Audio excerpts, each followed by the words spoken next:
Prior to HTML5, when you added an audio or video file to your web page, you did so through a particular plugin like QuickTime or Flash Movie, but maybe not everyone that visits your web page has that particular plugin installed or updated on their browser. They would then be prompted to install or update the plugin on their browser. Now, not everyone would do this, and many would simply just move on to another website. HTML5 solves that issue with the use of the audio and video tag. This video will show you how to add an audio file to your HTML5 web page.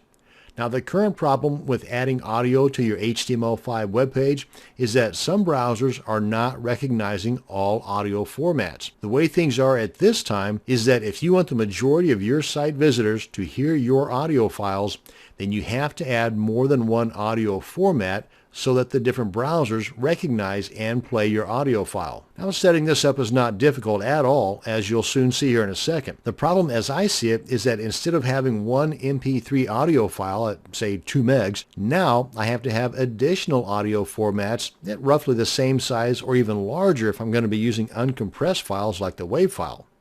Now, if I use a lot of audio files because, well, maybe I do regular podcasts and those podcasts are 30 minutes or an hour or longer, then this will put a sizable increase in my online hosting costs. Now, in this demonstration, I have several different formats of the same audio file that I'm going to be using in making this HTML5 web page demo. Let's have a look. Now, I've got the 3 different files here. They're all the same name, but different formats. Here's the ever popular MP3. And the size here is 296 kilobytes. Now, these other 2 formats, the uncompressed WAV and the AIF, that's the audio interchange file format, well, you can see they're a heck of a lot larger than the 296 kilobytes of the MP3. Now, let's go ahead and open up my Komodo HTML editor, and here is how the audio tag is set up. And it's basically the audio tag, that's the opening bracket, the word audio, space, and then the attribute that brings in the controls onto the web page, you know, the pause and the play and the fast forward controls. And that's simply the attribute controls equal open double quotes, controls, close double quotes, and then the closing bracket. That's all there is to it. And here we have the different source files.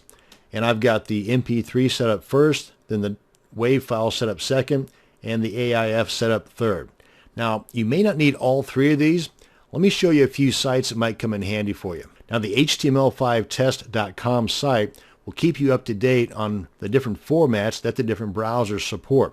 I mean, all of them. For example, this is the Chrome browser, and if you were to bookmark this and use this on your different browsers, and by the way, if you're a web developer, you should have more than one browser installed on your computer. Frankly, I would suggest at least 4, the 4 big guys: Chrome, Firefox, Internet Explorer, and Safari. You may also want to include Opera in there, but that's totally up to you. Now, just to give you an example, on Chrome, out of 500 total points, Chrome's getting 468. Not too shabby.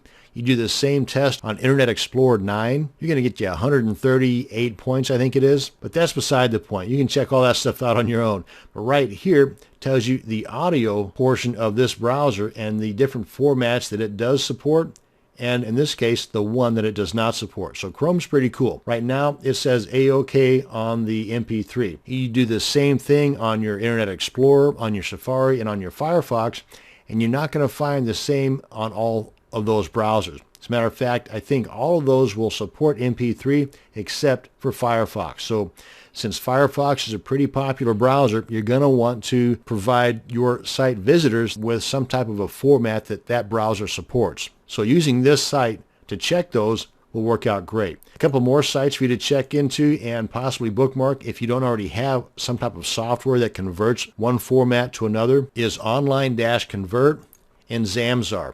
Both of these convert a lot of different formats to a lot of different other formats. In this case, we're just talking audio formats. They both do pretty much the same thing. They're both free, and they both allow you to download the converted file. Zamzar is a little different in that they require you to insert your email address here.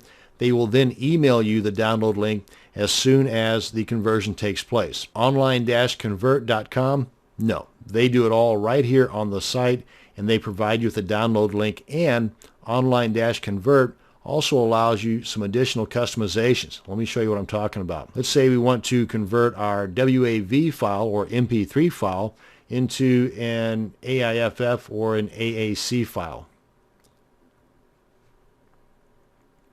Right here is where you upload the file that you want to convert, or you can put in the URL of that file. But you are also able to make some additional changes here depending upon the file type that you upload. Then you click on Convert File, and depending upon how large that file is that you uploaded would depend on how long it takes for that conversion process to take place. Then, boom, you got your download link right there. Download it, you're good to go. So out of these three sites, Zamzar, online-convert.com, and HTML5test.com, of these, you should have at least 2 of these bookmarked on your site somewhere for future reference. Okay, let's get on back to the coding. So we've got the opening tag, and inside of the opening audio tag, we have the space, then we've got the controls, attribute equals, open double quotes, controls, close double quote, then the closing bracket for the opening audio tag. Then we've got the source here and the different file formats. Again, each of these are the same name. Looks like I got a little mistake here, so the AIF would not be playing because you don't have the colon there, you have the double quotes. But here's what you do. You have a source tag, space, then you have the source attribute, which is src equals, and again you got the double quotes opening and the double quotes closing here at the end. In between there you've got the name of the file and then the name of the format. Then you've got the space after the double quote. Then you've got the type attribute, which is type equal open double quote. Then you've got the word audio slash then the name of that format of that file. In this case it's MP3. Close double quote and then the closing bracket. Likewise for any additional sources that you have. So now let's make sure we save this. Let's preview this. Try it in Chrome. And with Komodo, this guy pops up here. Click on preview, and there it is. In video 12, you're going to learn the steps. There's the Chrome. And you'll notice also that we've got different looking players depending upon the browser that we're in. Let's preview this in Firefox. See, different looking player. In video 12, you're going to learn the steps involved in setting up an eBay store. And let's try this in Safari. And you'll have an even different look. In video steps involved. And that's it. That's how you can add the audio tag to your HTML5 page and a couple of additional pages you might want to bookmark for future reference. That's going to bring us to the end of this video on adding audio to your HTML5 page. Thanks for watching, and you have a great day.